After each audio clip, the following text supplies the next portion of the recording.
going down Saturday, October 23rd. Bethesda Blues and Jazz presents Brand Nubian, Smith & Wesson, live in concert.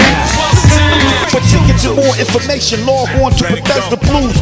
October 23rd, Brand Nubian, Smith & Wesson in the building. It's crazy.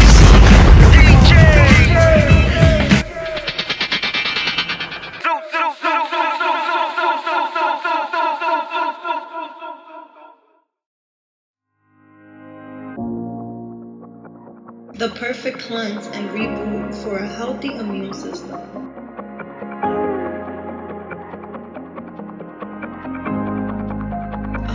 Natural.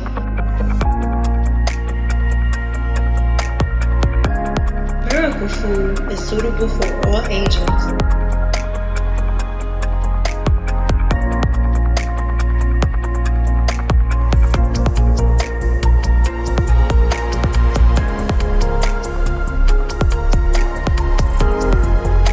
Get your Miracle Food today.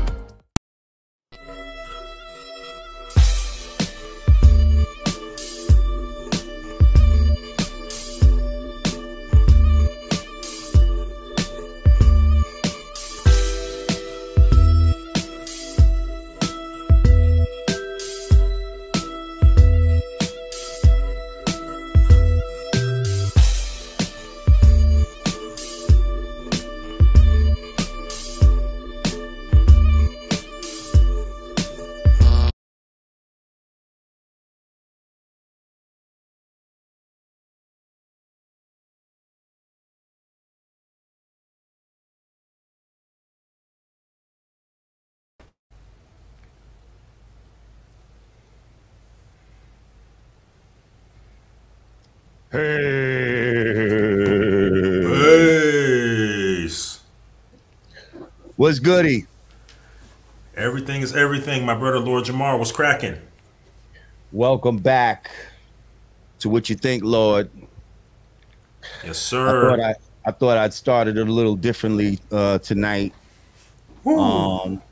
Shout out to my man 1159. Big up 1159. Single out now. Make sure y'all go stream that right now. Fire. Fire. Y'all say y'all want some real hip hop. Y'all want some conscious, fucking higher level shit, whatever it is. Make sure you go support that man. That's right. Produced by myself. Yeah, produced, mixed. Yeah, that's how we do. That's how we do. Yes, sir. Artie Stacks, what's goody? Man, everything's good, man. I'm just enjoying this nice, brisk October weather. Not too hot, not too cold, you know? Yeah, you know, it's all right. Some people like this chillier weather. I mean, it's cool. The hoodies is cool and all that, you know. I'd rather be hot than cold, though. You know, I don't like the cold. I'm not a creature of the cold. I'd rather, you know, some sort of tropical weather than some sort of Arctic weather. Right, right. You know, not just so I enjoy it now, man. When you get that nice little in between before we start getting off into winter, you know. Facto. What's cracking? You know, a lot of people did. I think a lot of people don't know you for being a producer and a DJ. Let the people know, man. Like, what's going on the production tip and everything. Let them know. Well, if they know, they know, man. You know what I mean? If you know, you know, man. I've been doing my thing for a long time. You know, I've been doing it from the days when you wasn't even really supposed to get credit. Like, it just was supposed to say produced by your group and shit, and y'all just all kind of like took credit, even though some of us might have did more work than others. Oh wow. Okay. But then later on, it was like, it was about taking the credit. Like, oh, this guy, you know what I mean, produced the shit. So it's like, okay, well, yeah, I'm a producer. I did some things that you heard. You know? You know what I was thinking of doing? I was thinking of starting to play like just unreleased beats on here. Just on here, like, you know what I mean? Once a week, giving the people a beat that I just made. Like a nice sample. Yeah, just a beat. Just make a beat that I flipped real quick. You know what I mean? Right. Not giving them the original sample and all that. Just play a beat. Play a beat. Yeah, I don't know. I'm gonna see. It's an idea I had. What did Ice Cube say? Jacking for beats. Ice Cube said jacking for beats. You ain't worried about that? No, I don't. Nah. Okay. I don't jack beats, but no, I'm saying samples go. Nah, I'm not worried about that because it's not like it's formally. Trust me, we'd be ahead of the curve. You know what I mean? Word. Eventually, they might try to do shit like that, but right now, these are not like published. You know what I mean? It's just some shit for a fucking internet show. But anyway, yo, I thank y'all for joining us. Make sure you click that like button. Let's get it. If you haven't subscribed, make sure you subscribe. Click the share button. Share with the people. It's all about fucking beating these algorithms on these motherfuckers and making shit pop that they don't necessarily want to pop. And they definitely don't want this to pop. Goddamn. We be saying that shit that they don't want motherfuckers to say, but we gotta be careful because you know, I mean, we still want to be here. Y'all make sure y'all follow me on Melanated People if you haven't already. Because we need alternative platforms, and I'm sure that's something we're going to talk about today. Yes, sir. That's on the list. That's on the list. Well, that should be the first on the list. Yes.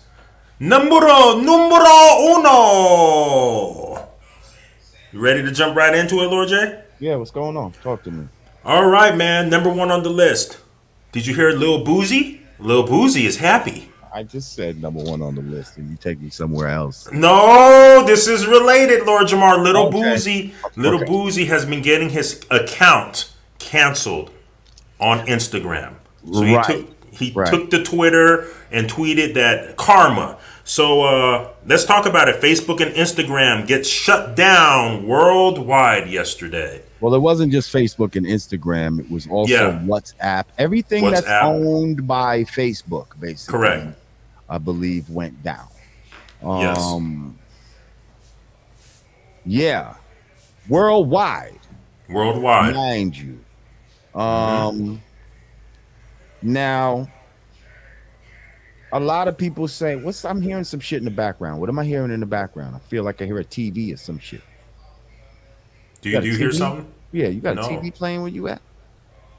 No, let me shut this door. Maybe it's echoing from the hallway. Yeah, I'm hearing some shit in the background. All right, hold on. Anyway, they was acting like there was some fucking let's give it an echo.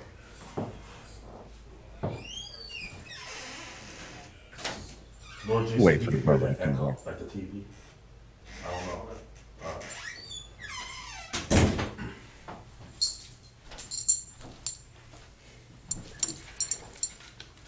Is that better? Can you hear an echo? Yes, much better. No, it wasn't an echo. It was a TV or something playing. Oh, yeah, that was Big Stu was listening on the other side. Close the door. So, that's what I'm hearing. I'm hearing myself back right now in the background somehow. Okay. Weird.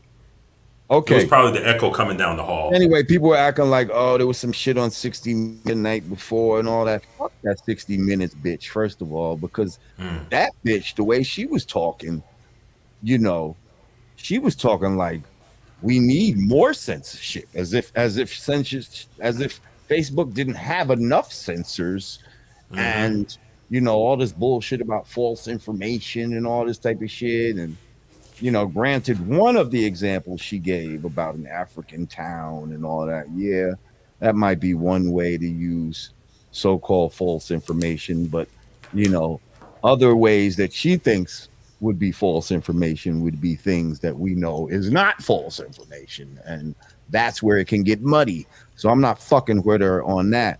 What I will say is it still was very shady that happened yesterday. And we have to look at what might have been going on in the world at that time. Like, what do you think might have been going on that they didn't want the world to be able to communicate with each other in that moment? I think we're gonna find out soon enough that during that time something was going on that probably would have warranted, having the internet up. It might have been helpful to some people. Yeah. And then taking it down, it's like, confounding the masses. Like, how did they stop the building of Babylon? They confounded the language so they couldn't speak to each other. Right. Right. Her message was kind of cryptic in what she was saying. Like you were saying, she was kind of half. I don't even want to focus on that broad, to be honest. You know what I mean? Yeah. Now that I thought about it after I spoke to you, like she's dangerous. And I feel like people put things out there. Like she might, that story could be a plant. Like they want us to go down that road. Like, yeah, this is why it happened. You see that they do some shit. Now they're going to give us a reason for why it happened. You understand what I'm saying? Right. Like, but the reason that they're giving is too much in line with what they want. So is that the real reason? Like, I don't think so. Like that's some game right there. And I wouldn't trust nobody that fucking worked for fucking Facebook and all that, acting like they're a whistleblower. Does she still work there? Did she get fired? So you think it's like a curveball? Come on, B. They're constantly throwing curveballs. Right. This is what y'all don't understand. And motherfuckers keep falling for the banana in the tailpipe and the curveballs and the breaking balls and every other fucking ball these motherfuckers throw. Fucking ridiculous, yo. Okay, so you sent me some information, and shortly thereafter, I started seeing floating around everyone's social media about that so-called Pfizer scientist. You think that was a curveball? You said what? The video footage, I seen it. You had sent it over to me, and then I started seeing it floating around social media about the Pfizer scientist getting exposed at a dinner at a restaurant. No, I don't think that's a curveball. I think that's, that's real shit. This is what the real scientists, they're getting caught out there talking to people, talking about, yeah, well, I think your antibodies would probably be better, than the vaccine or whatever the case may be. Yeah, but I didn't want to say that word. But, and then when they try to get him to say it on camera, he's running and, he signed NDAs and what are these non-disclosure agreements about? What? Why? Why can't you just disclose the truth to the people? You're asking a hell of a lot from the people, so why not disclose the truth to them? That's all. That's all people want. Did you see I saw the extended version of that video. It's actually 9 minutes long. Did you watch the whole thing? No. So there were 3 or 4 different Pfizer scientists. Right. Well, I saw the other sweet. A lot of them are sweet, right? A lot of them seem to be like, hey, like homosexuals. Let's just say it. Like the one that was talking about blow darts. You saw that guy? I don't think I remember him. I remember the Indian guy that he said the reason why is Pfizer's #1 moneymaker, that last year they made $18 billion off of the jab. Because the undercover journalist asked him, and he said just alone last year they made $18 billion off of that. So he said it's a money thing. Of course, it's a money thing. But I'm saying there was this one guy Because this guy that they approached, the video I sent you, he seemed a little sweet too. But there was another one that he was really sweet, and he was talking about, I think the solution is blow darts. We should just blow dart all the ones that don't want to get it, and all this type of shit. Like motherfucker, like figure you would want to blow something, right? Fucking anyway. What is going on in the world today? Yeah, what is fuckery? A lot of fuckery. Wow. Well, let's talk about your boy, man. Since we're on that subject, we can go back. We're going to talk about your boy, Lil Diddy, man. Lil Diddy, what did Lil Diddy do now? Man, it's the nickname for those that don't know in the Yanadameeners. Lil Diddy, a.k.a. Lil Nas X. He broke up with his boyfriend, Lord Jamar. Come on. Why are you even reporting on shit like this? Why? Well, I don't give a fuck. Huh? Seriously. Well, this is hip hop news. We're just gonna dabble into it for a little bit, then we're gonna jump off of it. Okay. The reason you reminded me when you said the Pfizer scientists were sweet body boys. You made me think of that. Well, I'm sorry that I made you think of that, but I don't give a fuck. Like that's the type of shit that they want to go down. Like they want niggas to discuss this motherfucker's, you know what I mean? Relationships and all. I don't give a fuck. Okay, no, but did you see the tweet he sent out? Did you see the tweet? I don't follow this nigga. How would I see his tweets? I don't follow him either, but he tweeted now he misses Punani. He misses Punani now. Come on, see, I don't need to hear that shit. Whoa. Did he say he misses Punani as in he misses pussy? That was the actual word. Yes, sir. Yes. See, now it makes sense. Because I saw, what I did see was a tweet from, what's the nigga who take credit for everything? Soldier Boy? No. Kirkland. What's his name? Kirkland? Is that his name? Yeah. Right? I thought you was talking about TK Kirkland. TK. Okay. Kirkland. Well, you know, Soldier Boy always says he was the first and everything. That's what I thought you were talking about. But TK Kirkland, you know, a running joke that he's started everything, inspired everything. Right. So anyway, even though, you know, I'm not happy that he still goes on fucking Vlad, TK, but whatever, that's what you do. I guess, you know, I can't.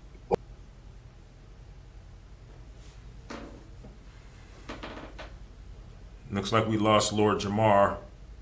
Maybe some technical difficulties. He'll be right back, ladies and gentlemen. Yo, my whole fucking browser just closed on me. What the fuck? Oh, wow. DK said, hey! Don't talk about this. And what Jamar got Facebook. Yeah, my whole browser closed on me. So anyway, like I said, not happy TK still goes to that place. But anyway, so I saw a video where he was like, I told y'all. And it was a video where he was like, yo, I bet you this motherfucker is not even really gay. Like, he's just a fucking troll. He just wants the bag, and he's just ready to get the bag wherever he can get it from. And later on, he's gonna fuck around and tell y'all that he's not even gay. So now that must have been, and so now he put this clip up to say, listen, I called it, and I guess that was in response to what you talking about, that this nigga talking about he missed Punani. Yep. It's like, nigga, you should miss Punani. Like you should. It's the greatest thing ever given to man. Like, why? I don't understand. I don't understand. Like, I don't understand. Especially if you've had if you've had pussy, 'cause some of the motherfuckers swear off pussy from very young. You know, they got tampered with young. But some of these motherfuckers actually had some pussy and then decided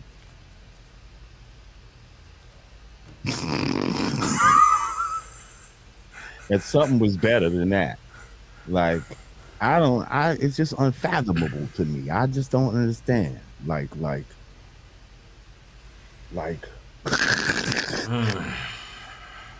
something that was made for you, brother.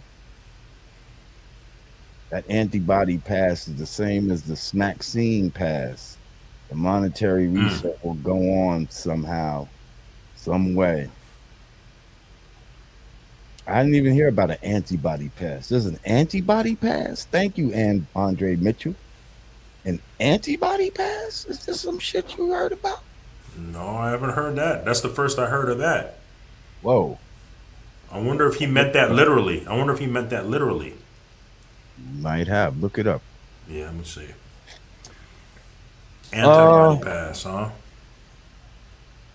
Yeah, so anyway. All right, well, if so he wants to switch teams, he wants to come back to the. Well, then he tweeted out later on basically, you know, like whatever, kind of like it was a troll tweet. So people are wondering if he was just trolling or if he was, you know, he wasn't Right. serious. He was And trolling. and that's how he wins. You see, people are wondering. The fact that people are thinking anything about, contemplating anything about him is a win for him. You see? When we talk about this shit, when we wonder, hey, is he gonna stop fucking with dudes? Like, was this all a troll? Like, that's all a win for him. Because at the end of the day, the music is trash. There's nothing, you know what I mean? These are all gimmicks to just make you fuck with them. You got a commercial with the nigga Elton John. So his way to stay relevant. Fucking ponies and shit like ooh, yo, this shit. Wow, I didn't see that. Crazy. Yeah, weirdo shit. But anyway, all right, fuck them. Let's move on. Yeah. All right, let's go into let's stay a little bit on the hip hop side on some music tip with the artists. Everybody probably already know by now, and you probably know this. R. Kelly found guilty on all charges in racketeering and a sex trafficking case in his trial in Brooklyn, New York City. Yes, that's some shit. Racketeering, though, goddamn, like, aren't they a little reaching with that? Like, well, they were saying. Well, they were saying basically his managers and people in his camp were rounding up females and women at the different concerts and bringing them across state line. Right. So he can have a rendezvous with them. So that's where the racketeering. That's what all managers and shit do. Except, I guess they're trying to say that some of these women were underage. That's the thing. Yes. Mm-hmm. Right. Right. Because most rappers that are living that type of lifestyle, that's the job of their manager, is to round up broads and to get them backstage and possibly, you know, onto the jet or whatever the case may be, at the very least to the hotel.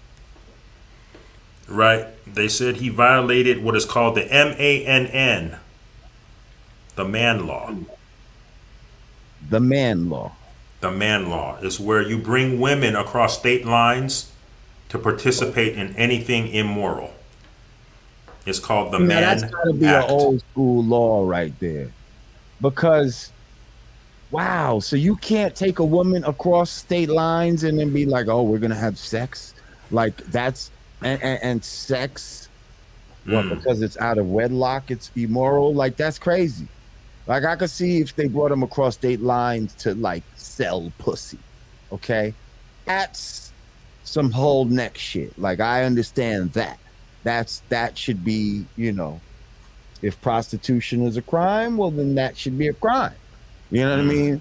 But if I'm just crossing state lines, so technically, if you cross state lines with your girlfriend, and have sex with her, if they want to, they can call that the Mann Act. Yes, can't they do that to anyone? Yeah, well, it was started way back in 1910. It started off as the White Slave Traffic Act, the White Slave Traffic Act, also called the Mann Act. And it's funny because it was the Mann Act named after James Robert Mann, a congressman out of Illinois. And so, but do you see what I'm saying? Like, this sounds very arbitrary. Like, this sounds like the kind of law that, you know, we'll apply it when we feel like it, and we won't apply it when we don't. Like, one of those reaching type of laws. Because, again, are you telling me that anybody that travels state lines with a woman that they're not married to and has sex with them, that they're committing a crime? Because if that's the case, a lot of people are committing crimes. Well, also coupled with the part that they're... Now, it doesn't have to be just underage. And see, is that the thing? Or is it just any woman? I need to know this law. I need to know this. Yeah, let me look up the details here for you. Look up the details. Hang on. I'll be right back. Okay.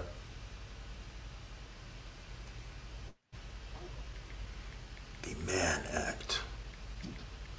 Some wild stuff.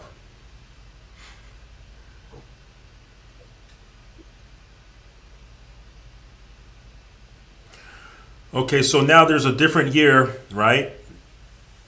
Now there's the Mann Act of 1925, and it states here, the Mann Act made it a crime to transport women across state lines, quote, for the purposes of prostitution or debauchery or any other immoral purpose, end quote. See, While designed to combat forced prostitution, the law was so broadly worded that courts held it to criminalize many forms of consensual sexual activity. That's what I'm talking about right there. It's so broadly worded. Thank you, James Anderson. He said, peace, Lord. As soon as you said that word and Lil Nas X was gone, brother, the 1% watching you, yo. One Love Godcast from UK. I think I actually hit some shit over here, but so that's where the trafficking part comes. They said there was an organized, ongoing criminal activity. So that's where the trafficking aspect comes from. So he's looking at possibly 20 years, but they're going to try to appeal it. Like, who would have ever... See, this is the thing, too. Like, you got a lot of rappers out here right now living it up. You know, they got millions of dollars. They're fucking this one and that one. And they're doing all kind of shit. And even just rappers, just people in general. Like you could be on top at one moment, and then at the next moment, it's a whole nother scenario. Like, let's just think back, everyone, just for a minute. Do you remember when R. Kelly's reign was like, this motherfucker was the illest nigga in R&B? Like nobody could fuck with him. He was just coming with hit after hit after hit, back to back, and his videos just look opulent, and he just looked like he was just getting mad money and having mad fun. Like he was at the top of the world. Never in a million years at that time did we or he believe that fast forward to 2021 that this man would be facing 20 years for the lifestyle that he cultivated for himself. And I'm not saying it was a good lifestyle. I'm just saying that just the irony of how life can work sometimes. Like, there's many people right now in the chat that were like envious of R. Kelly back then. Like, damn, this nigga doing it. Like, I remember being like, yo, this nigga doing it. Rest in peace to my man Star. Like, if my man Star could have traded places with R. Kelly, he would have. Like my man Star could sing and listen. R. Kelly was doing all that shit my man Star was doing, wanted to do, minus the, pedophile shit.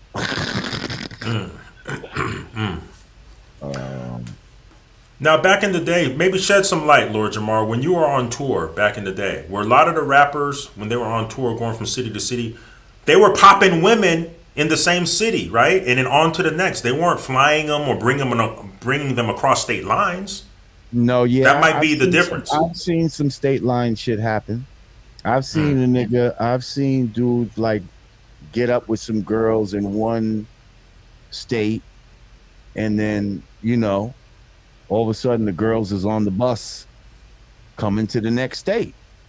And you kind of like, how are you getting these girls back? Like, yo, they're going to get a ride or some shit. They're going to hop on another, the Greyhound, and they figure the shit out type of shit.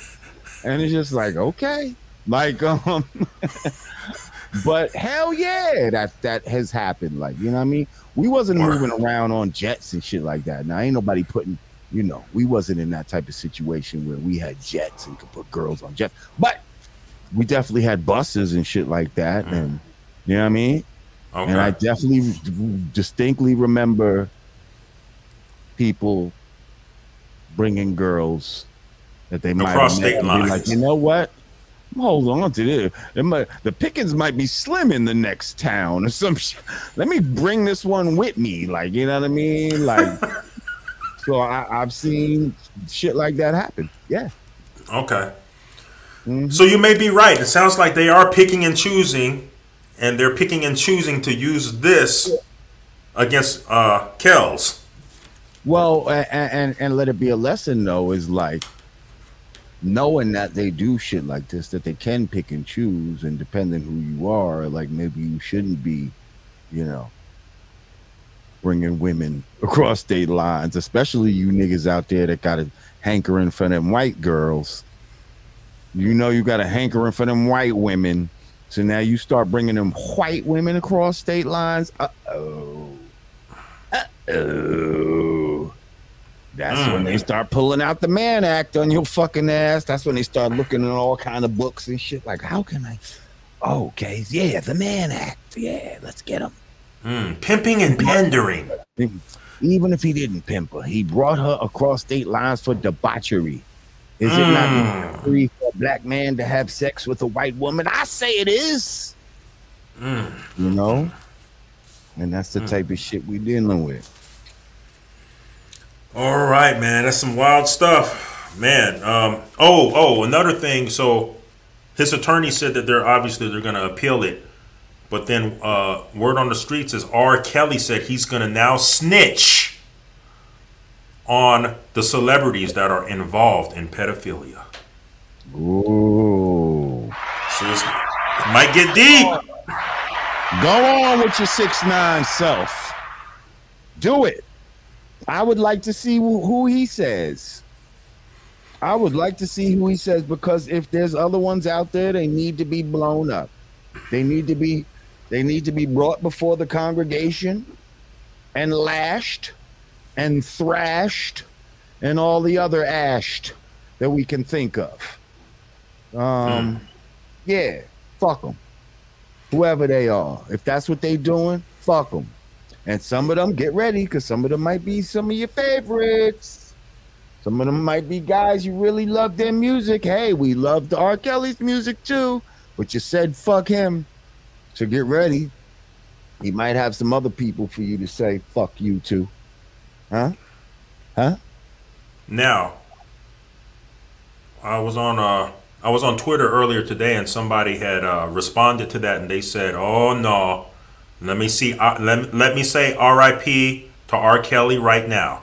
So if something weird happens to Kells, you know what I mean? Something always mysteriously happens. Just so you won't let the cat out the bag. Is because he allegedly had sex slaves and all kind of shit like that. Like, again, what if he was turned into a fucking sex slave in jail? Wow, that would be quite the turn of events. That's a topsy-turvy life.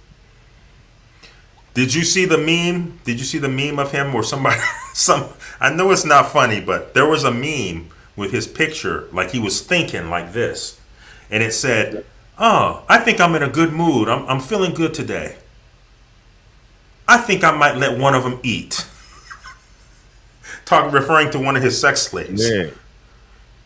Because he apparently was telling them when they can eat and when they couldn't eat. Fucked up, yo. Yeah, some wild stuff. All right, a little bit more hip-hop news. I'm not sure if you've seen it because they always make it exclusive and then they release it on YouTube. Did you see the battle in Atlanta, Saigon versus Vado? I know we had Saigon on the show. I didn't get to see the full thing. I saw little clips. Shout out to our own Rod Digger, who was a correspondent down at the battle. She was actually calling me on the phone while it was going on. Oh, word. And what was that conversation like? Well, I'm gonna tell you, it sounded something like this. It started like, "Yo, your man Vado, he came to battle." She said, "I don't think Vado's gonna be such a pushover as everybody thought he is. Vado's doing his thing right now." Like, "Oh, really?" She's like, "Yeah."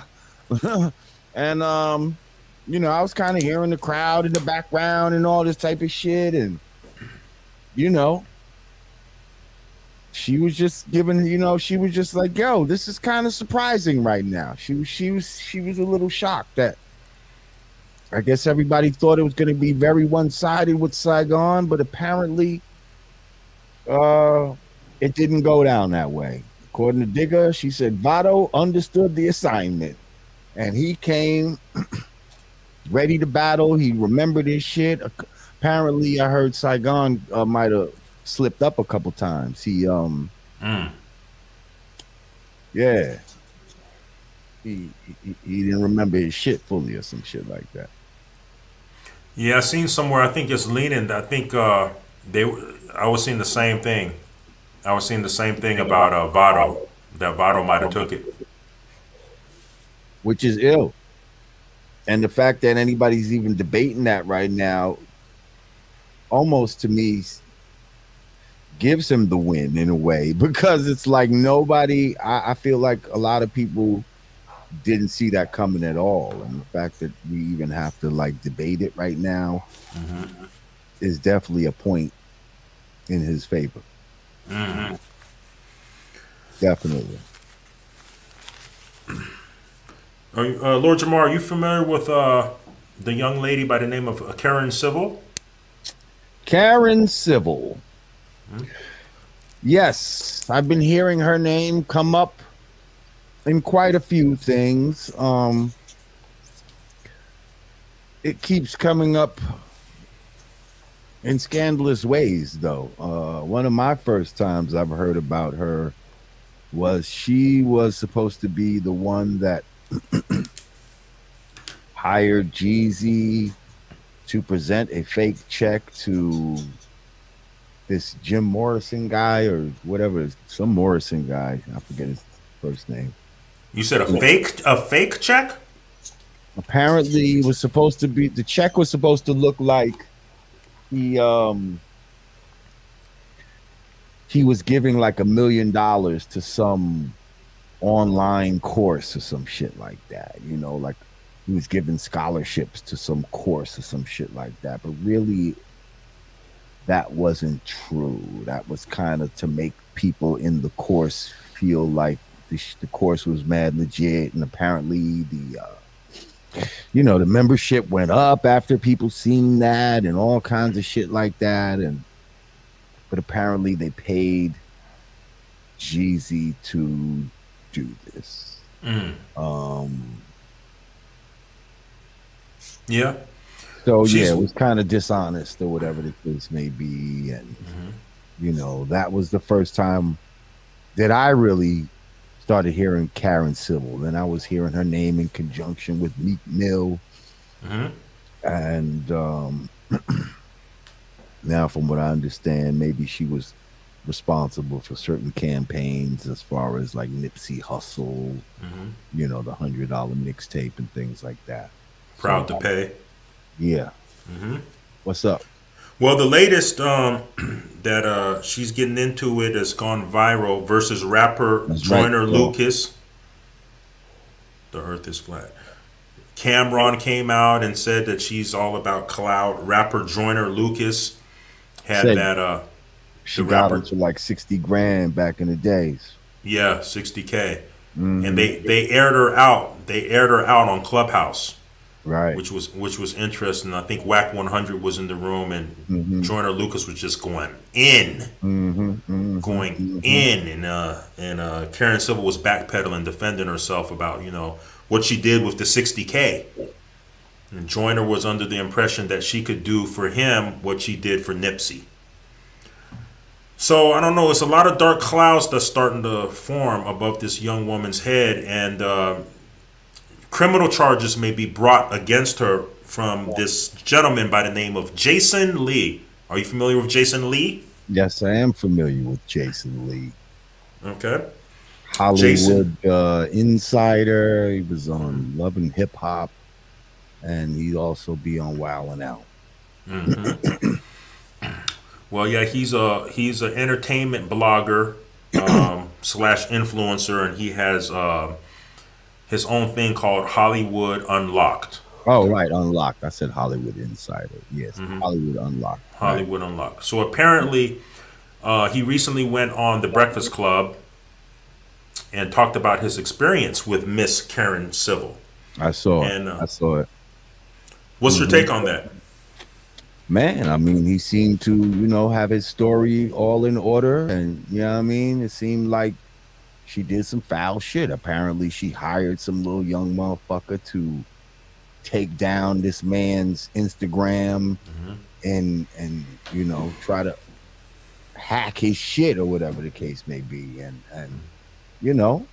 people got to understand, certain people, use these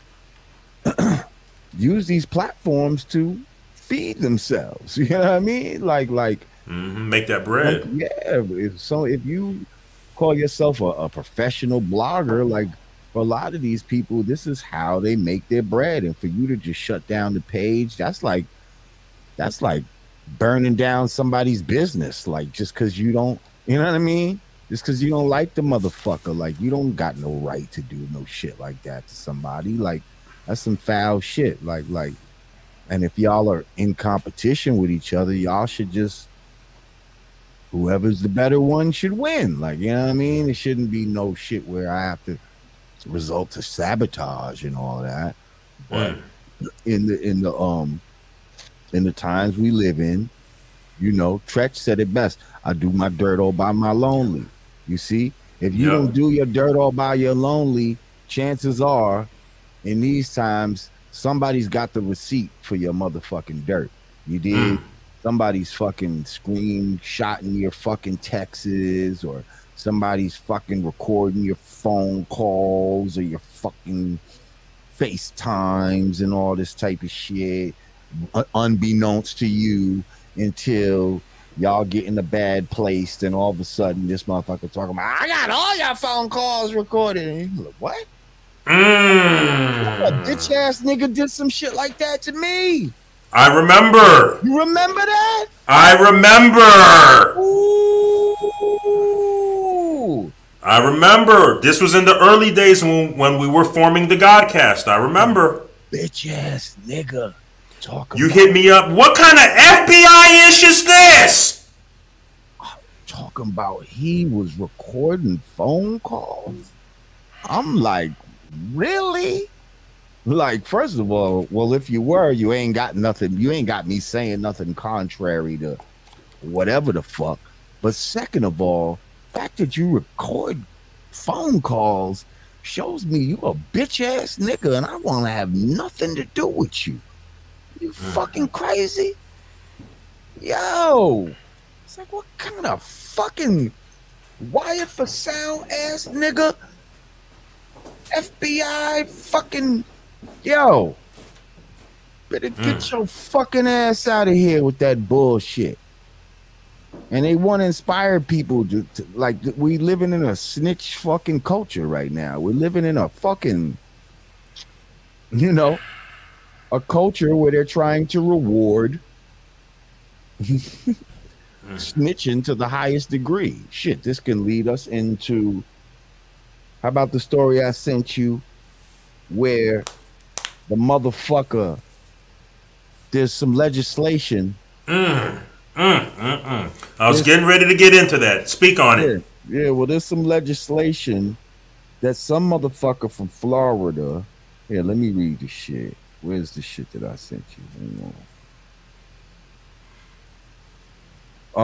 It says breaking news: House Democrat introduces forced sterilization 3-child limit bill.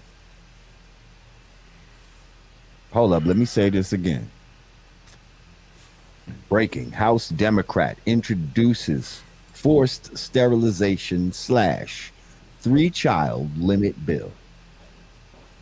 Now, what kind of communist China shit is this? Okay, now it says the politician who wrote this says, if there was any doubt that today's progressive left have utterly and completely disregarded your personal medical freedom, then let this be the nail in the coffin. It says, a legislator from Philadelphia has just introduced legislation that would limit how many children your family could have, dictate what age you can have a family, and would issue, check this out, this is what I'm talking about, snitch culture, and would issue a $10,000 reward for turning in someone who refused to submit to forced sterilization after having 3 children. As a fourth-born child myself, I would have never existed under this law, and neither would so many others. That's what and I think it also mentioned if you get in your 40s, once you get in your 40s, you can't have. Yo, do you see the fucking... Do you see the shit they're trying to get away with? Now, this is just a proposed bill. We're not saying that this is gonna be law, but the fact that it's even being proposed is crazy. The fact that it's being proposed is insane. And there's just going to be more and more proposals of madness. That's right, depopulation control. That's why you want to have, people limited to a certain amount of children and shit like that. Because again, we're right back at that good old genetic survival that Dr. Francis Cress Welsing told us about. All about genetic survival for them. But do you see that $10,000 reward? Ooh, yes. You just had a 4th child. I'm telling, I'm going to get 10 bands. Yeah, I'm going to get this money and then I'm going to fucking, you know what I mean? They're going to take your child. I'm going to get that bag. You're having another newborn. Yeah, that's promoting crazy, that, yo. promoting That's that. crazy. Y'all can't be going along with this type of shit. Like, y'all can't go along with this type of shit. Like, if this is why you need to be part of the political process to block this type of shit, well, then get part of the political process. Because these motherfuckers is going crazy. These motherfuckers is going crazy. You know, and there's a lot of shit that there's a lot of laws that they're gonna try to pass that we have to be very careful of, very wary of. Yeah, it's getting spooky out here. I mean, are y'all down with that? Do y'all believe that, you know, limiting how many children someone would have would somehow help society? You see, if you believe that, then you believe the lie of scarcity. And we already talked about this, I think, at another time. But all this shit they talk about, resources the earth can't stand, that they're lying. They're lying. They're lying. It's all some bullshit. Okay? Like 95% of the world lives on like 1% of the planet. Some crazy shit like that. Like, there's so much land out there. There's so much everything that we need. Trust me, they can't cut down enough rainforest and all this bullshit that they're telling you about. Global warming and carbon footprint. Shut the fuck up. Y'all motherfucker, they are just full of shit. And they just want you to, and that's all so that they can come with shit like this. Well, the earth can't stand the amount of people on it, so we need to do something as humans to limit ourselves. Yeah, that's all some demonic, satanic philosophy that we must reject. Shout out to everybody getting that bag. So, Lord Jamar, a jury just ordered Tesla to pay $137 million to Owen Diaz. Did you hear about that? No. Who's Owen Diaz and why he get paid? He was a former black employee who accused the company of ignoring racial abuse he faced while working there over at Tesla. It didn't go into too much detail about it, but it said that the jury just ordered Tesla that they have to pay him $137 million. Wow. It's a lot of money. So that must have been a nice amount of racism. What up, Miss Ravioli? Man. He got $137 million worth of racism. They felt like he suffered. Yeah, I couldn't go into detail. It didn't really go into detail about the case. Like, you know, think about how much racism that must have been. $137 million. Like, yo, you know what? You deserve $137 million. Woo! Like, was they whipping this boy? Like, man, wow. That almost sounds that like he got reparations for one man. Like, man, they gave him self-reparations. And that's what they'll say, though. That's what they'll say. Right? What's his name? Owen Diaz. Black man, former employee over at Tesla. Like, what do you mean we never paid all reparations? Ask Owen Diaz. He got reparations. He got reparations for racism committed against him. You see, they want us to take the achievements or accomplishments of a few and like make it feel like that's all of us that are taking part in it. When you have certain celebrities that, you know, you got one or two black guys, well, he owns a team, you know. It's like, yeah, well, all black people own a team if he owns a team. No, he owns the team. All right, so All right, let me see here. So October 4th, a federal jury on Monday has ordered Tesla Inc. to pay more than $130 million in damages to a black former worker, finding he was subjected to a racially hostile work environment. That's what I'm saying. How racially hostile? Was he calling them niggas to his face every day? Right, so he got 130 something million. Give me details. Yeah, so it says, so basically, in a message to employees that Tesla posted on the website, the automaker noted the trial concerned racial slurs heard on the factory floor and racist graffiti in the bathrooms. Ooh.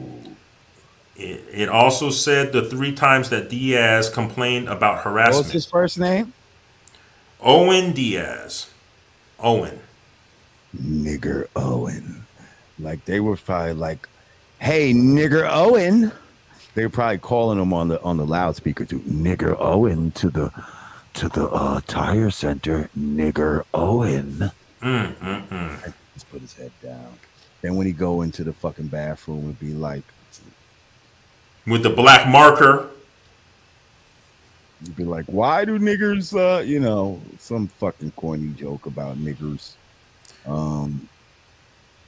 So the jury awarded... it would say Nigger Owen specifically, like in graffiti on the bathroom wall and shit.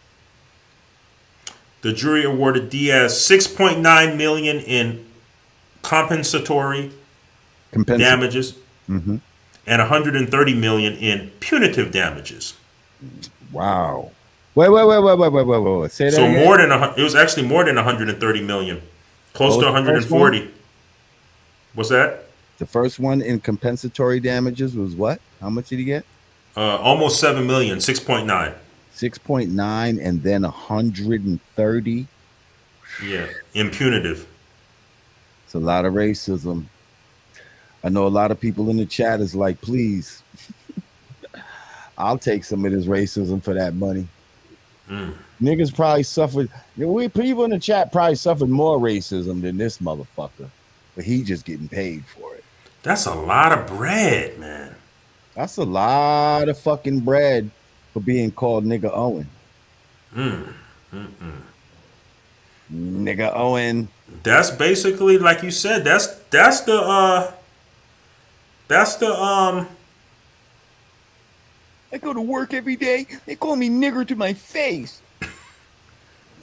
But I just have to suck it up.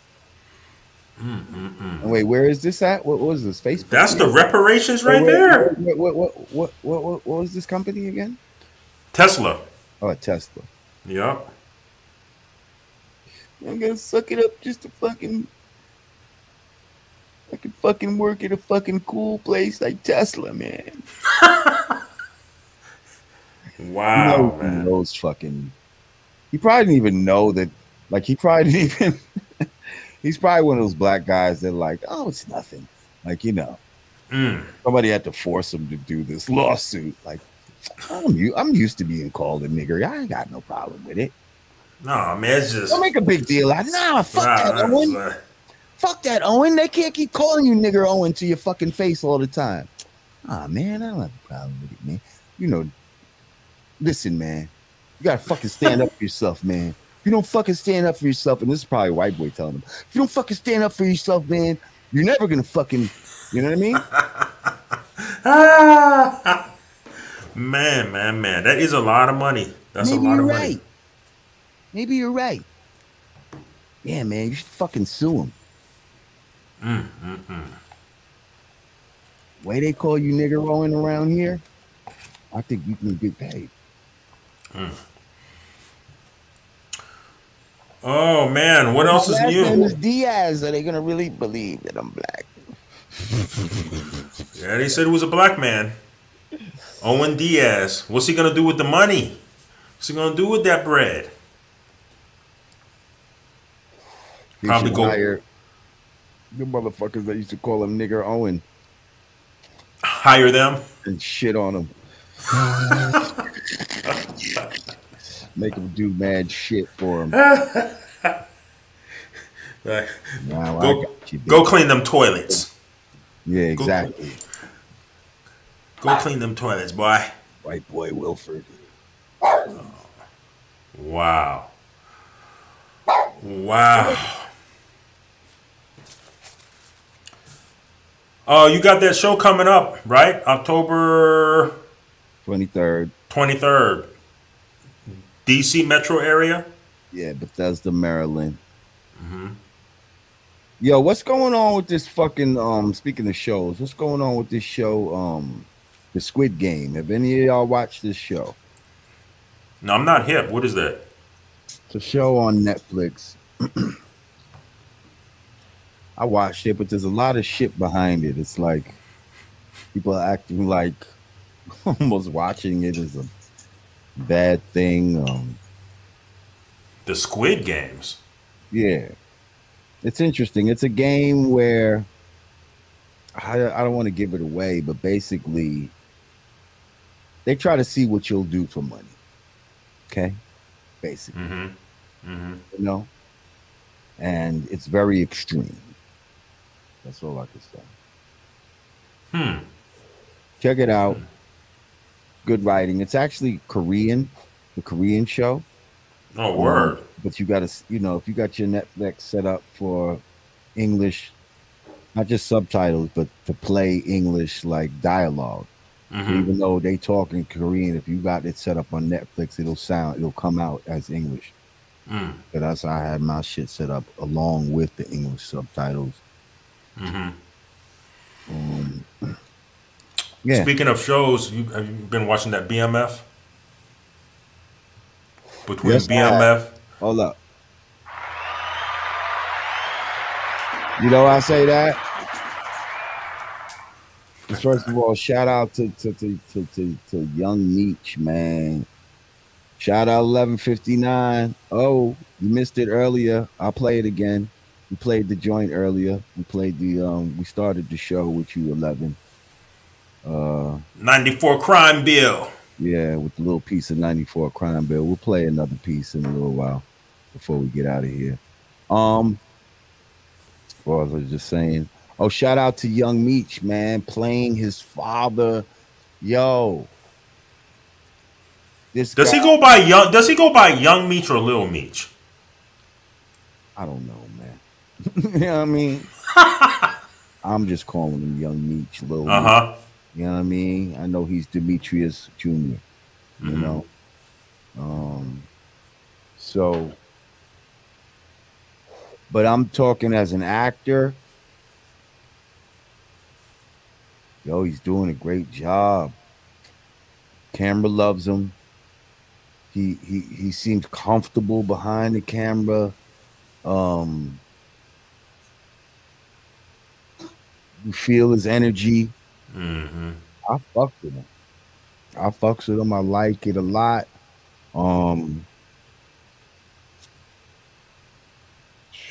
50 Cent is on a roll, man, with these shows, man. Like, he's on a roll with these shows. I recently just got into Raising Canaan. Raising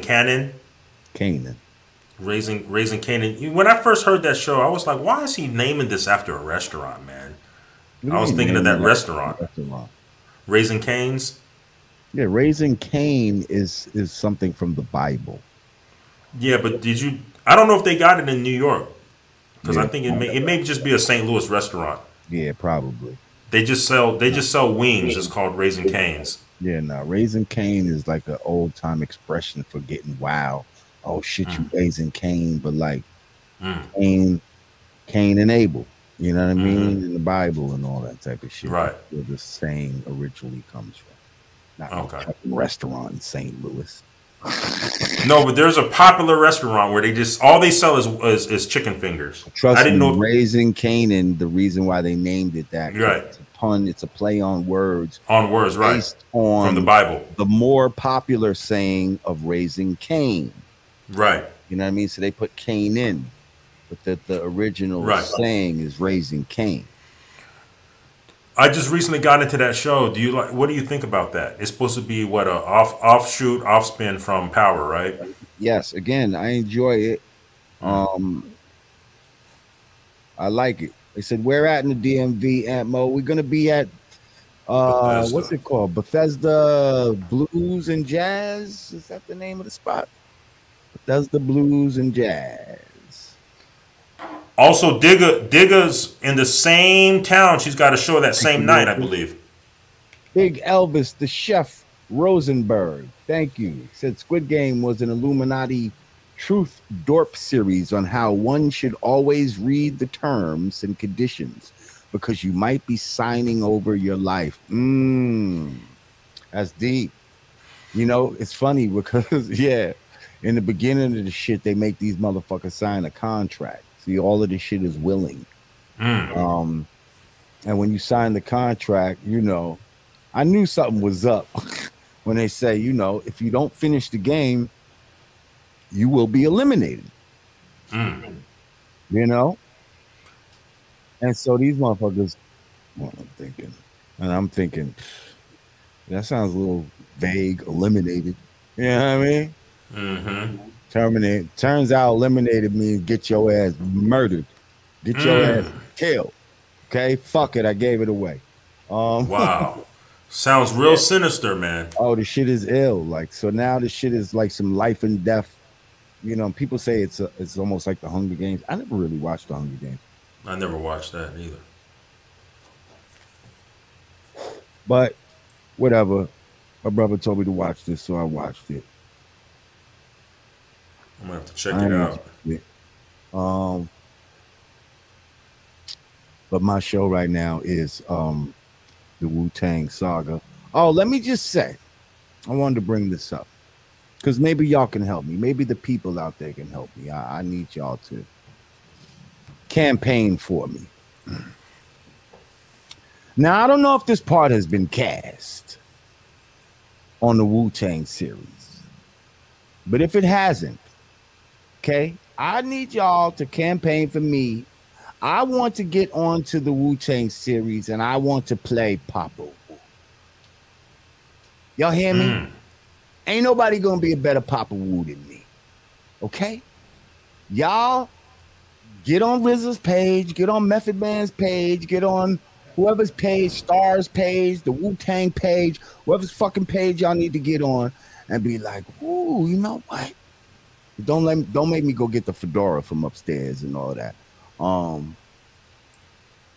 Trust me, Freedom was my man. So I know I could do Freedom. Okay? So Papa Wu, Lord Jamar, Papa Wu on the Wu-Tang series, it would make so much sense. Let's go. Let's do it. I can see that. Word. Thank you, 11. Thank y'all. Now watch, if we make that shit happen, that's gonna be crazy. Thank you, Lily. Big Elvis, the Chef Rosenberg, thank you. He said truth drop. Bomb. We appreciate you, Big Elvis. I saw something else real quick I wanted to bring up. It had to do regarding Dave Chapelle. He made headlines not too long ago. Real quick, I'm going to expound a little more, right? Word. So I'm going to just share with you. I had the opportunity to audition for this Wu-Tang shit. And I turned it down because I didn't like the character. And I told my manager to tell the people I want to play Papa Wu. Now, at the time, they came back and said Papa Wu is playing Papa Wu. Now, rest in peace. You know, Papa Wu is no longer here. And I don't believe they shot those scenes yet. So that's why I feel like I know that spot is open. And I feel like my brother would want me to do that. And I'm fucking doing that. So yeah. What role did they have for you? Well, the first time they wanted me to audition, it was some shit. It was like Method Man's uncle or some shit who wilded out at a soccer game or some shit, or a lacrosse game or some shit. And just recently, there was another one where I just seen it was this dude was like, he was on the ferry and he was like selling like some shit out of a fucking like a push cart. He ended up getting Ghost a gun on the fucking he gave Ghost a gun on the ferry and shit. Did you see the episode where you know Wizard had them all meet on the ferry, but they didn't necessarily know they was all meeting up, and Ghost didn't want to talk to Ray, and Ray didn't want to talk to Ghost and Power and all this stuff. You didn't see that episode? No, I didn't. I missed that one. It was that episode, and it was just an inconsequential character. Yo, I'm gonna keep it a buck. The only time,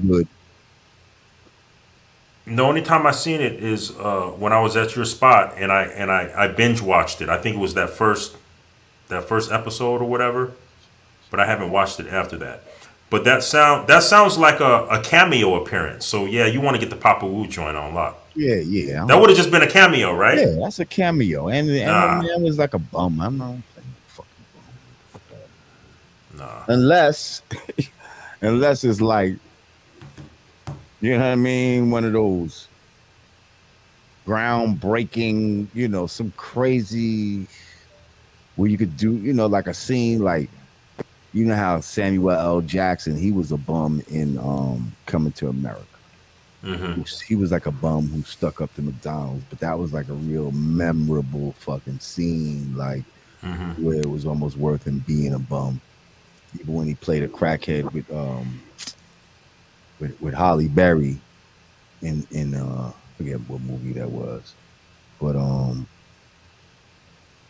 yeah, only time you might consider some shit like that. But yeah, I ain't fucking with that right there. Papa Wu, that's the one. Let's go. So what else you got for me? Well, I saw something interesting about Dave Chapelle, the comments he made. Basically, he was saying what you were saying in the past about the baby. The baby can rap about killing someone, and they don't complain about that as being a career ending, as and offending. Not just killing someone, killing black people. Right. Right. But I'm just using, you know, his words. The baby killing a man wasn't even nearly as offensive as him going after the LGBT community, which torpedoed his career. A disparity Dave Chapelle says doesn't sit well with him. Now, keep in mind, he's talking about the baby really killed a man. Like, he killed a man, yet... Oh, yeah, that's true. The baby killed a man for real, and that helped his career. Like in a Walmart parking lot. Yeah, that helped his career. But when he said something that they deemed negative in that community, then they tried to fucking tank his career. And that's just crazy. Like we get that type of disrespect every day. Like every day it's okay to talk about killing black men and prostituting black women and all of that type of good shit. But say anything, you know, about those alphabet people, and you know, you got yourself a big fucking problem. Like, that's crazy. Yeah, that's wild. That's wild. I mean, how long are we gonna go for these, you know, for these standards, for this false outrage? Because if you really outraged, then you got to be outraged by it all. But obviously, one you don't give a fuck about. You just give a fuck about you. That reminded me, Fat Joe did an interview where he said that there is a gay mafia in the entertainment industry. He couldn't said that. Yeah. Yeah. Doesn't look like it's going to change anytime soon. So I guess we're going to have to what? Learn to deal with it, Lord Jamar? What's your take?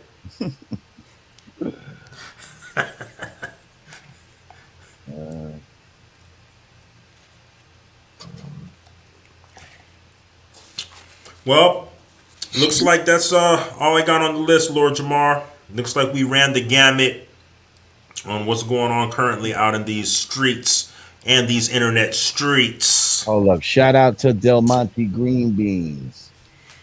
He said, do y'all think some of this stuff is on us? What stuff? Yeah, that's what I kind of what do you mean by that, Green Beans? This is some of what stuff that's on y'all. Just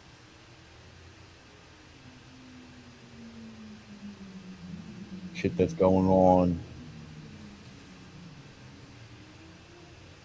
in the world. I mean, at the end of the day, everything is on us. Each one teach one, right? Like we have the responsibility to create, and that's why they want to control your mind, because your mind is what creates the reality, and we're all co-creating together the reality that we live in. So if you could just take control of your mind, we can create the reality that we want to see, not the reality that they're trying to force us to create. And it all just takes the power of the mind, but they need to control that aspect. Everything starts in the mind first. That's true. Everything starts in the mind first.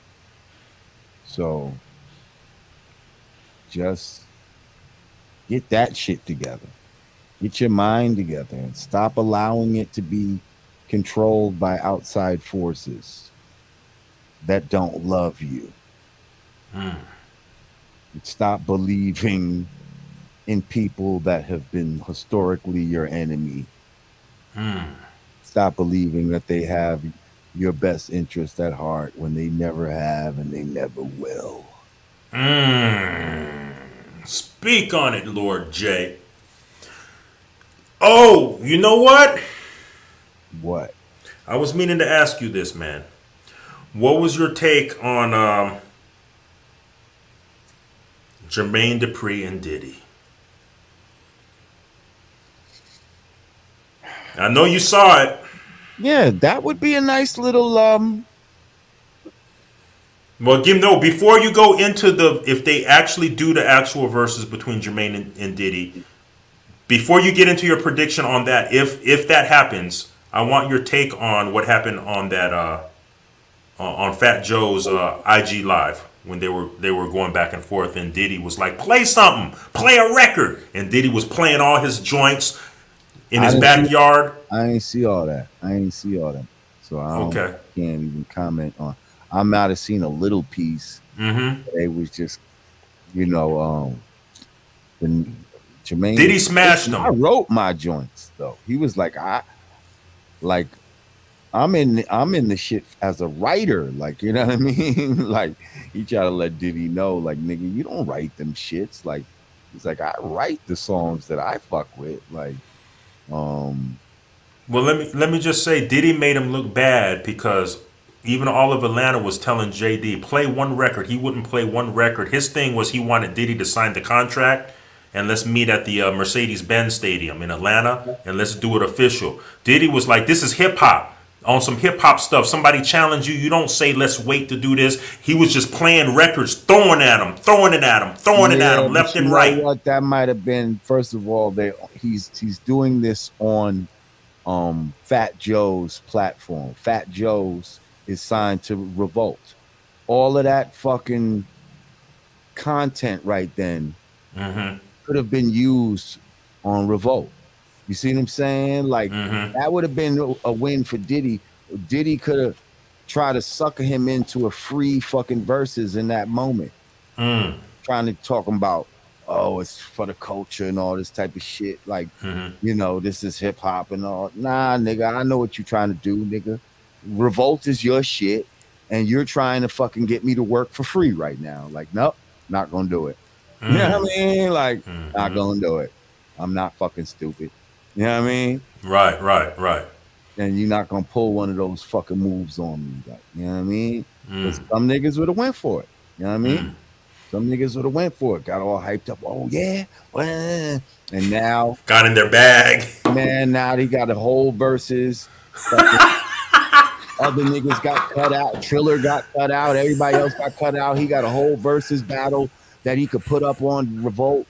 You know what I mean? And do whatever the fuck he want with it. Right in the moment. Because your dumb ass got all emotional in that moment. You got to think before you move, man. This shit is chess, not checkers, baby. What stood out to me, man, was hilarious when he said, "What you gonna do? What you gonna do when I drop Victory? That'll be the first record I drop on you is Victory. What you gonna do then?" And Victory is a hot record. But hold up. Let's not get stupid now. Let's not forget Jermaine Dupri when he was on his roll. See, a lot of people forget, man. Just like when R. Kelly, we might forget R. Kelly was going crazy. Yo, Jermaine Dupri, this nigga had a lot of fucking hits, and I'm not talking just his songs. I'm talking just like, you know, because Victory is not Puff's song per se, but he didn't even really produce it. That's what I'm saying. Like, he's Puff. No, Victory is Puff's song. That was on his album. That was the first song with Busta on his album. Busta and Biggie. That's his first record that came on. That was his off of Puff Daddy and the Family. It's Puffy will smash JD, man. Yo, I'm saying it's not going to be no walk in the park. I'll tell you that. Like, they both got a lot of joints. Both got a lot of joints. And that nigga JD, like, he got chambers that Diddy might not could go into. Like, he'll fuck around and play some super slow Mariah Carey type of shit. You know what I mean? Like, but that's when Puffy said he's gonna play Mary J. Blige. He had an answer for that. 112. Okay. Total. Faith Evans. Yeah. Okay. Carl Thomas. Hey. People forgetting Carl Thomas. Faith Evans. Listen, you sound like a real. I'm just saying. Sound like you cheating. No, what I'm getting at. No. Do you not think? Do you think that because he's pushing for he wants to battle Dre? A lot of fucking hits. Do you think that would be a better matchup? Here's the thing. I don't like that the people that he's going against are people that actually like push buttons and shit like that. And he's necessarily not known for that.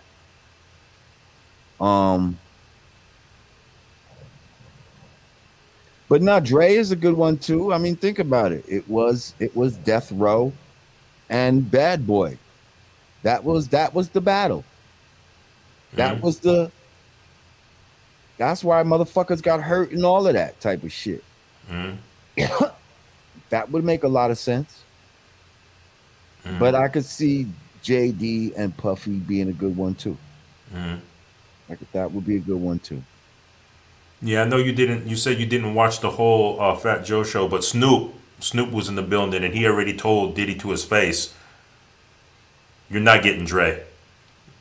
Dre's not even messing with the verses. He's got a whole nother thing that he's trying to do. He's not messing with the verses." Right. Well, there it is. Yep. No verses for you. For you and Dre. So then you're gonna have to, if that's the case, you might have to settle for Jermaine Dupri. Yeah. Well, Jermaine. PD versus JD. Yep. All right, yeah. I could see it. They both got a lot of hits. I don't even have a prediction. I mean, no, sounds like you're leaning towards Jermaine Dupri. No, I'm not leaning towards Jermaine Dupri. I just want people to recognize that this motherfucker got joints. Like, don't sleep on him. Don't act like it's just gonna be a runaway in the fucking park. Like this nigga got, come on, with the Ferrari, a Jaguar, switch your 4 lanes, money and the thing. That shit crazy right there. Fucking walk up to Atlanta with a plate. Like that nigga got some shit, bro. His brat shit, fucking like he got a lot of fucking shit. What's this shit? Yeah. Some of them remixes for them R&B groups and all. Man, this nigga, I'm telling you. I mean, Diddy was trolling him. He said, "What are you gonna do? You're gonna throw some crisscross records at me?" I know. See, now that's where. That's where I'm gonna smash you when you throw them crisscross records at me. Jump. It's supposed to make you. What's you're gonna throw some? You're gonna throw some little Bow Wow my way? Yo, that is funny. Nah, listen, to keep it 100, I mean, Diddy is from New York. You do got to kind of go with the home team and all that. I mean, he do got the more shit that I would fuck with, Biggie and all that type of shit. Like, of course, I would think that Diddy would win. I'm just saying, don't sleep on Jermaine Dupri. This nigga got mad hits, and y'all, I think we forget sometimes some of the runs that certain people had. He was one of them niggas that had a run. He had a long run. Yeah. I'm not denying that he didn't have a long run, but when we look at, how Versus is, we got to look at that cultural impact as well. I'm just not sure. Do you think? And okay, I'm glad you said that, because cultural impact is important. And that's definitely where JD probably lacked. Was the cultural impact. It seemed culturally, JD was always following a trend. JD was always like right on the heels of a trend. Like Criss Cross was kind of was naughty by nature, just in a little kids group. You know what I mean? He styled them off after Naughty by Nature.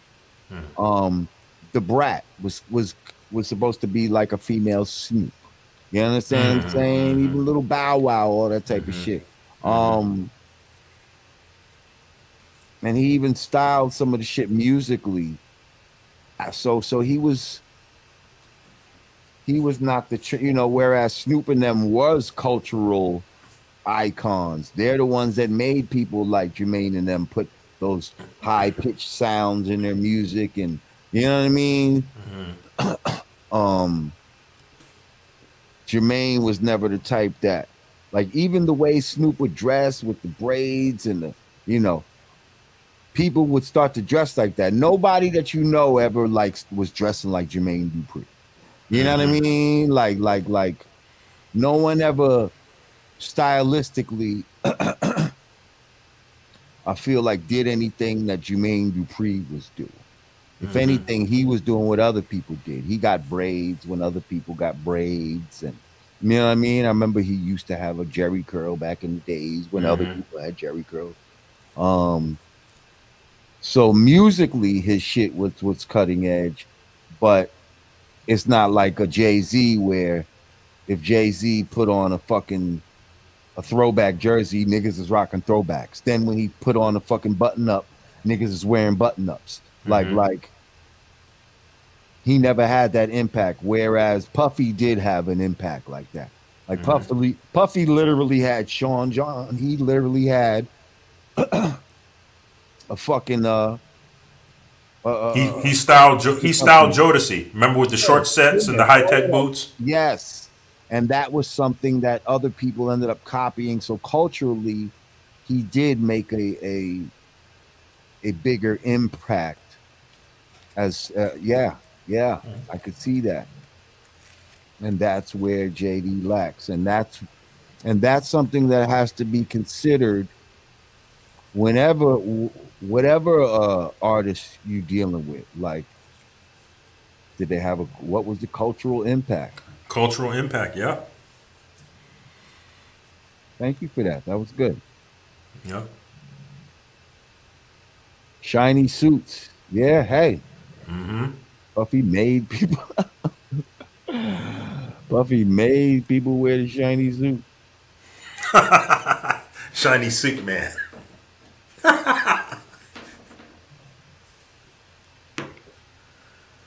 All right, well, shit. I guess we're gonna get ready to get out of here. Yep, sounds good. We ran the gamut. Yeah. Before we get out, as promised, I want to shout out my man 1159. We got a joint that's out right now, produced by me. It's called. We need that applause. Come on. It's called 94 Crime Bill. Yeah. Word. 94 Crime Bill. My man 1159. Ill Ass MC. It's on all platforms now. I'm gonna play the joint as we take ourselves out of here. Shout out to my man Artie Stacks. Salute. Shout out to everybody that joined us in the chat, everybody that donated. Wait, was that shit just on the screen like that? Let me see something. I don't think it popped up at all. Oh, okay. I was just checking. Yeah, I appreciate y'all. Make sure y'all click that like button once again. If you haven't subscribed, make sure you subscribe to the channel. Also, I started a Telegram just in case. Shit is all crazy out here. What's the Telegram shit? Just look up Lord Jamar Uncensored on Telegram. That's what it's called right now. Lord Jamar Uncensored. So follow me on there so we can really talk that talk over there, because free speech still reigns over there, and there's certain videos I can share over there and certain shit we can talk about directly. Also follow us on Patreon if you don't want to wait for the segments, you want to get the joints right away. My patrons, shout out to all my patrons. That's what we do over there at Patreon. So yeah, I appreciate y'all. All right, as promised, getting ready to be out, and I'm going to leave you with the little snippet. 94 Crime Bill. That's right, 94 Crime Bill. It's the second half of the song. You want to hear the full song, go stream it on all platforms, iTunes, fucking Tidal, Amazon, blah, blah, blah, etc., etc. I know how it is. All right, y'all. Appreciate y'all. And we out. Peace. Crime bill makers, wars in Spain, blacks whipping Europeans. The Porsches came when they sold the cane, praising his holy name. Blasphemy when he bought a chain. The Jesus piece for attention, using the Lord in vain. Mom's belts for whippings, so a boy was trained. Pop's belt to wrap his arm and expose the vein. These blue devils want us to scorch in flames, fighting with my dukes up, but it looked like the logo from Notre Dame. You hear this all when you going insane. Streets haunted by the souls of the babies aborted and slain. When you broke, girls look at you boring and plain. I'm trying to get my bag up like I boarded a plane. Getting chills, my brothers, they getting killed over bricks of white girl. They ain't learning from Emmett Till. Rent stew, moving and getting evicted still. Guess we going Dutch, we splitting cause of the bill. It's ill. Poverty made us some risk takers. When you feel them hunger pain inside your rib cages. 3 strikes, now we slaves in the steel cages.